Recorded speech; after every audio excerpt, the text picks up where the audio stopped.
Hey, everybody, welcome to What the Flick. Westworld Season 1, it's over. And Ben Mankiewicz is finally joining us for a sit-down for one of these with Kim Horcher and Tim Frisch and Alonso Duralde. You know, Bibbs brought up the question before. Start off with a bang. That's the review. Bibbs brought up the question before, like, is this a problem that the show seems to be so proud of these twists that the internet saw coming a month ago? Yeah, we ruined it for ourselves. For season 2, they're going to be focusing more on let's build this crazy world as opposed to what a twist over and over again. I think it's done amusing itself, I hope. With I hope so, how too. many mysteries it can make. Is it really their fault that Reddit solved it? You know, like No, I I mean, don't think so. Well, but it's a question of how much did it rely on that stuff, you know? Because I think you're right. There is a cool world here, and there's a world that allows a lot of different questions to be asked about the nature of humanity and, you know, the soul and free will and all that stuff that we've been kind of touching on over the course of the season. And the gotcha stuff, I wish they hadn't invested clearly so much time and effort into that when it was just sort of waiting for everybody to parse it to death. Yes, I don't know that it was waiting for everybody to parse it. Can't read into their minds, but it did end up feeling like they spent a lot of time constructing whole plots just so they could be like, Yeah, right? two timelines. Right, and so it started to feel like that, like we're building to this moment and building again to this moment. So I think that, now, Matt, did you read Matt Singer by any chance? I try not to read recaps, but Matt is great at I try everything. to read as many as I can, because stuff doesn't occur to me until I read the recaps. But I thought his was particularly good. And this show was different for me. One reason why I haven't sat down with you guys, because I never caught up. I was always behind, so it never was a priority the way the way Game of Thrones, Leftovers, obviously then going back to Sopranos, Deadwood, The Wire, some of the biggest HBO shows. But I thought he made a great point, because what I liked best about this show, or one of the things I liked best was, and I always like this, is corporate intrigue. Like I love that stuff, right? And so that seems like, sadly, hard to imagine a scenario where we get much more corporate intrigue in season 2 if it's not like nobody's going to be. I mean, there's going to be a priority in season 2, it seems like, probably to stop the rampaging robots from killing humans, that we're going to focus on humans hunkered down in bunkers, you know, and it's going to, seems like, I don't watch The Walking Dead, but it feels like it's the human-robot war. Right, it seems like we're headed for Walking Dead-like scenarios in season 2. And we never really got that corporate intrigue payoff. We don't know what Delos' real interest in the park and the hosts and the technology maybe is. Maybe there's still Did room they for ever that. get Mr. Abernathy We out, never saw or him is again he after in the that group scene. of the... Abernathy was Dolores' dad? Yeah, the one that they were like, let's put all the information in and smuggle him this out. one. And then, I figured he had all the time in the world to get that host on a train, and he waits until the party's already Didn't the going train already on. leave before that? Well, I don't know. We know that Maeve doesn't leave on the train, which I thought was a bit of a cheat. I thought that would have been so cool if Maeve was always the robot that was going to carry the stuff out of the park, because we learned that although she's trying to escape and she thinks it's that of somebody her own volition, planned for her to is escape, that someone right. planned her escape. Yeah, that's what happened. So Yes, right. but I thought that would have been Sizemore's host choice after all, not gone with Not Peter Abernathy. That would have fooled us. Who's Sizemore? He's the narrative the writer. the drunk writer. The young guy, the Yeah. urinating writer. Yes. That fun guy. Because it looks like he waits till the absolute last second to go get the robot and stuff it on a train, and when he gets there, all the hosts are gone. Right. See, So one he's of the probably in problems. the woods then. Yeah. One of the problems with this show is that when he opens that door, right, and it's not going. I still wasn't sure what door he was opening. You know, I'm like, oh, the room's empty. I don't know what room that is. What room is empty? The room with all the water on the floor. He looks at the wall and he's like, oh, 82. I'm supposed to be on 83. He gets never mind. There they are. And again, the way this show operates in terms of like, it's super high-tech security, except when 2 people get killed and no one notices until they start manually going floor by floor. It's like, so did Maeve disengage the system? Like, why? You know, don't know. It's so convenient what people see and don't see. I just read it as Maeve. Ford purposely sent Maeve that way to distract the whole security team so he can do his plot. Yeah, we don't know who programmed Maeve. I think it's probably Ford too. But it would have been better if that had been a secret way to get her. Or it would have been interesting. I don't know about better. It would have been interesting if that had been a secret way to get her out. So when she gets off in the. Why did everything go black? Just because because the hosts shut down the. Where? When The she gets train off the station. train, She and gets then back train in the station. lobby. Welcome to Westworld. Oh, that's like the security shutdown. Okay, all right. Yeah. So, But and I mean Or it's like, hey, there's no humans in this room. We don't have to keep pretending anymore. It could be a detective. Oh, Because you'll notice when hosts walk into dark rooms, nothing happens. It's only when Felix follows them in that all the lights come on. So clearly, Westworld I didn't figure that out. I is, didn't is catch fine that. at That's good. sensing who's real. Okay, and so who's maybe not. so maybe that. But wasn't there? But it sounded like a gunshot.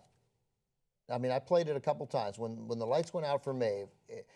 That effect, that audio effect, sounded like a gunshot, which I was sure we were getting back to, but we didn't. So maybe it. Yeah, it certainly took her by surprise. Well, Yeah. let's talk a little about Maeve not leaving, because on the one hand, it shows that she was if her programming was to leave, her not getting on the train then represents a certain amount of self-determination.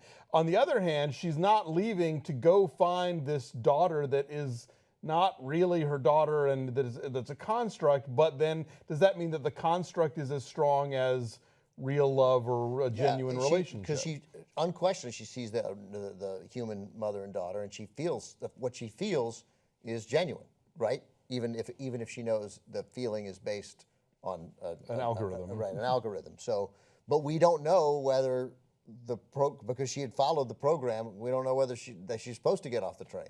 They programmed her to get off the train. She's the questionable one, because we had this thing about Ford talking about what he's doing, and at some point there is some level of choice. Dolores, are you the hero or the villain? And I think Dolores certainly is realized, and she definitely made a choice at the end.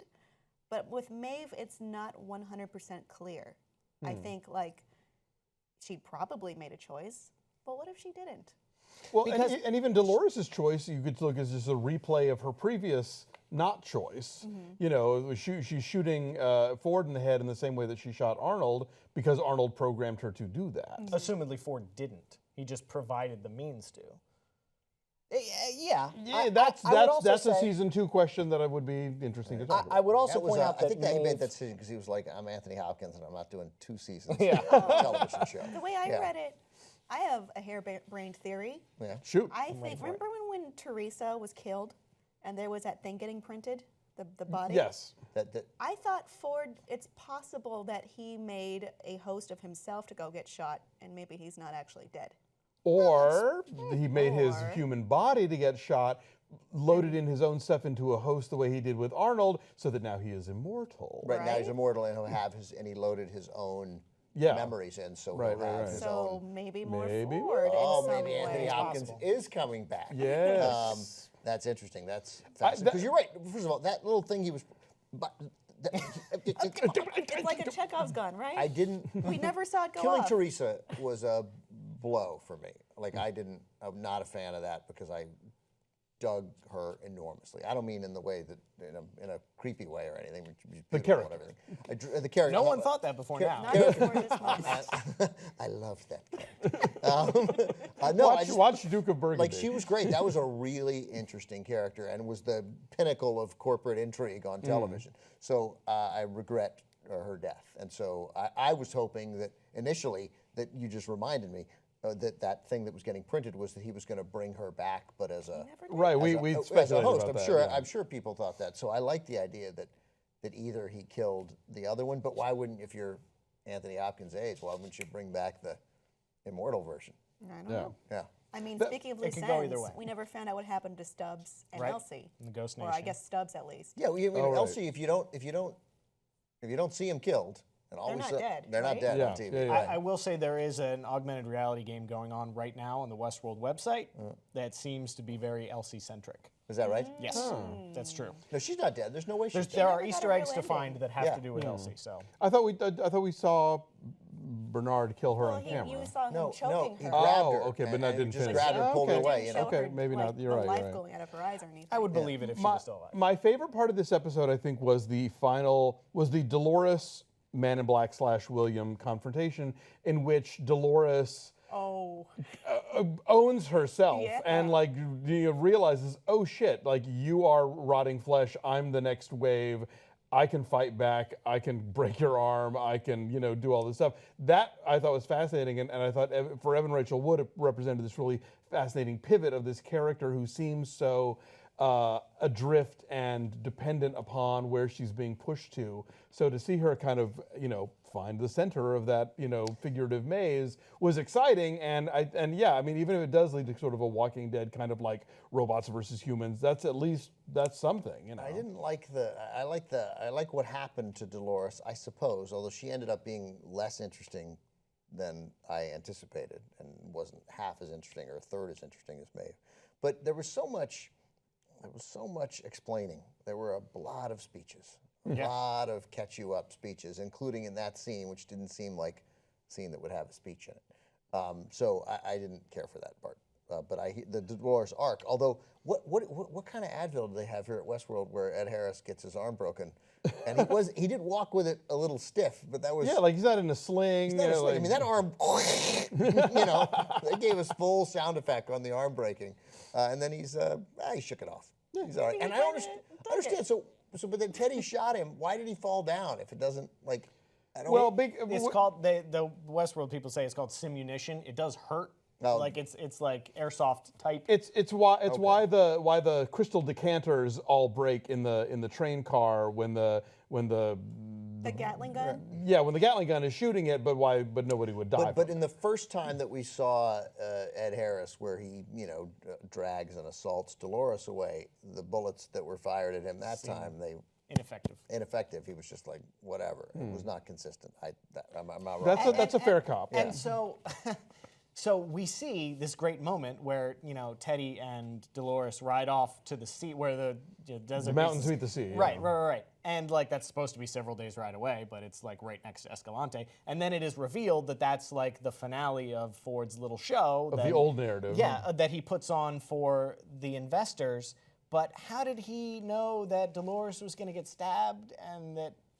Because that was the Man in Black, and right. Right. Like how did that? Like I get Teddy like dropping back into his preformed narrative. Right, but he couldn't have known that William, the Man in Black, was going to oblige. It made for a great shock, but it doesn't really hold up under scrutiny. Yeah, no, it doesn't. There's a lot of stuff that doesn't hold up under too many questions. Let me say the other thing that I find. By the way, I liked Westworld, and I look forward to season 2. Kind of. I have. I'm with you on this. I have It's 2 years. Huge relief that it's over. Like huge relief that I don't have to worry about this anymore. That could have worked as a series finale too. It could have worked as a series finale. Totally. And I think that there was like about 30 minutes of stuff that you could cut out of that would make it a complete series. So finale. but let's okay. So the bandit and the bandits. Hector and Armistice. What are their names? Armistice. Armistice and Hector. Armistice literally means like removing of arms. Yes, right. But then. Right. Oh, and did we all watch post the credits, by the way? Yeah. Okay, just making sure. But like so. Because I wouldn't have. Like I just I'm not gonna lie, that was a fun little storyline. They had some laughs in that. They did, but Where why? she picked up the gun and was psyched by it. How are the security guards? So inept. I mean, Jesus, it's literally the They're worst terrible. security team ever, and they're creeping. They should have better armor Like, too. why are you creeping up? They're rampaging robots. Shoot the glass, to quote our friend Alan Rickman. Shoot the glass. And also, wouldn't given how like if the host can detect humans and can detect other hosts, wouldn't you have weapons that could detect whether the person holding them were human or host? Yeah, wouldn't you have a machine gun that a host couldn't fire? Yes, probably. Just a thought. Hindsight's 2020. Yeah. And then when Hector, that's going in version 2.0 for sure. Tells Hector that you're not coming, and she kisses him, and then she says, give us a good show.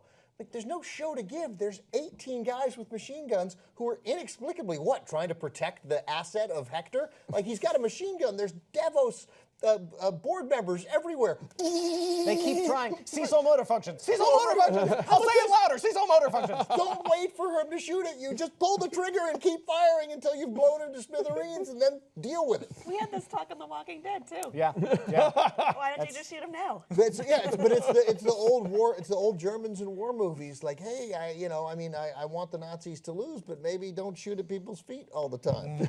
Raise the gun up a little bit. It'll help out. Yeah. So that again, in what should have been a dramatic scene, that bothered me. I couldn't quite understand why they were getting away this easily. And I guess it was obviously it's bulletproof glass. We learned because we learned that if you stayed through the credits, you got to see Armistice cut off her own, and then we don't know go where.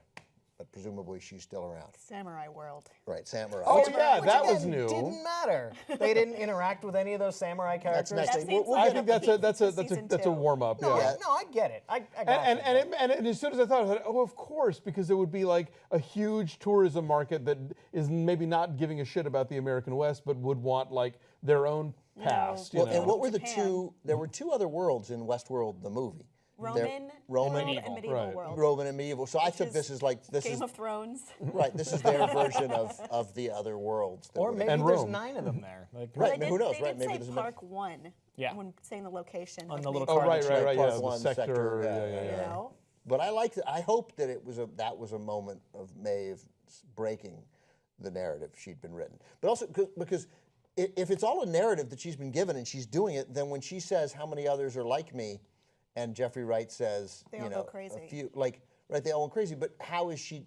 In what way is Maeve ultimately different? Like I don't. I think that's one of the bigger question marks of the season, is the fact that we really don't know if she's out of her loop or she has 2 conflicting loops that she gets to pick between, and she's really being manipulated by someone we haven't found out about yet. Yeah, it could, because it could be like when we find out that Dolores has been what's his face all Wyatt. along, Yeah. Wyatt, you know. Because she has instructions of what to do on the mainland, so clearly she doesn't get as far as that. Right. But is her rejecting that path, that narrative, her saying, no, I'm really not being controlled now, or her saying, no, I'm going to go way back to my cornerstone and find my daughter because that's all that's important to me. And also, this is just I love talking about the nuts and bolts of this world. Is Westworld an island? Because they're at the seashore, obviously, and every time we see that diorama in the security room, it seems like it's seems like an this- island. So you'd be taking a train to the airport at the end of the island, and then you'd fly out. They and Jurassic Park share an island. There you go. Does this island disappear? Is this island going to vanish on us, like the island in Lost? Oh God. Or global warming, you know. Anyway, so look, but it's not nitpicking because the nuts and bolts of the thing are part of what is. I mean, you make this show. The nuts and bolts are what people are going to talk about, right? Or well, wait a minute, how come the bullets didn't affect this time and didn't? Like that stuff.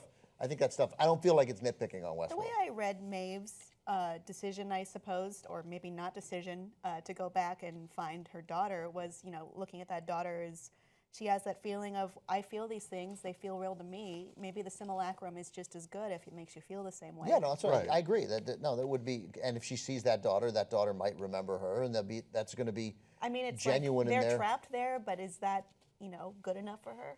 Is this what living Yeah, is? exactly. I mean, I think we get into that Dark City, the Matrix thing, where the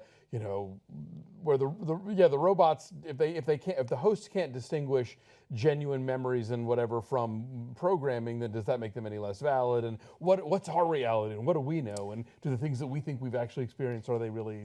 And ultimately, Ford's plan that Dolores realizes is that this world is for them, not for the guests. And that's what's happening now. So Maeve is going back to participate in the world that is ultimately for her to grow and realize who she is in.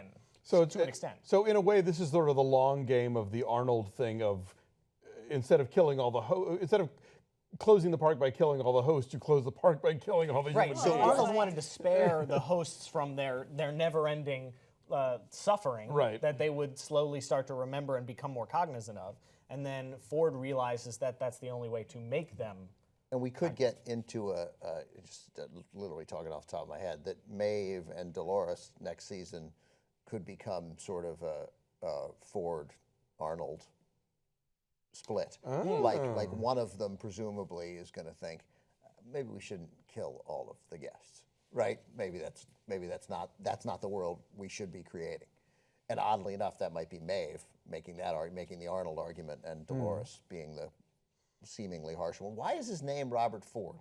What's wrong with that? Well, name? that's the guy already who a killed compliment. Jesse That's James. the coward Robert Ford, that dirty little coward. Maybe that's an illusion there for you to think about. I but think one it's that doesn't obviously an quite fit. illusion, But but, but why and But what does why? it mean? Like he doesn't. You know? Who did he betray? Did he betray the? He betrayed Well, Arnold. mankind. He betrayed Arnold, I guess. Yeah, Did he sure. though? But Arnold, ultimately Arnold did kill himself. He's right. He didn't. Arnold, unless we're gonna go. We all thought of Ford as being this evil guy, but as it turns out, he I would Yeah, view him as the least able. He evolved. Yeah, well, he And took it 35 took Arnold's years. death to do so. That's when he And realized. 35 years. But I mean, he did kill Teresa, but part of killing Teresa was because if she wins, then the hosts are And never everything's free. nothing, Are yeah. never free. Well, yeah, and again, what is the real plot of Delos beyond Westworld? We don't know yet. Like that's been hinted at every so often, but they're still keeping that a secret as far as like what nefarious schemes do they have with the robot army?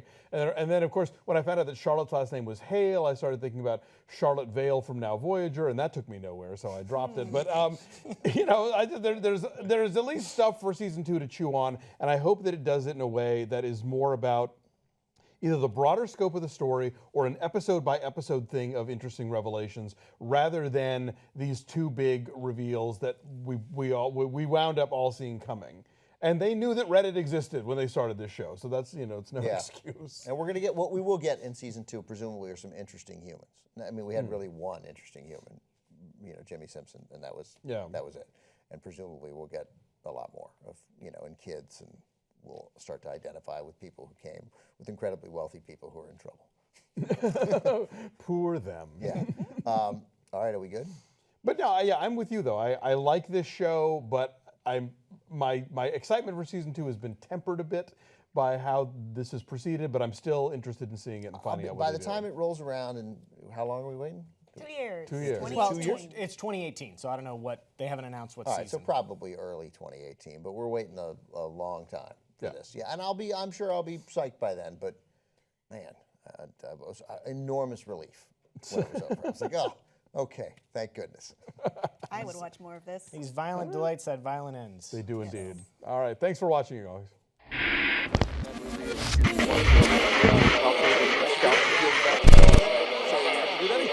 No, that.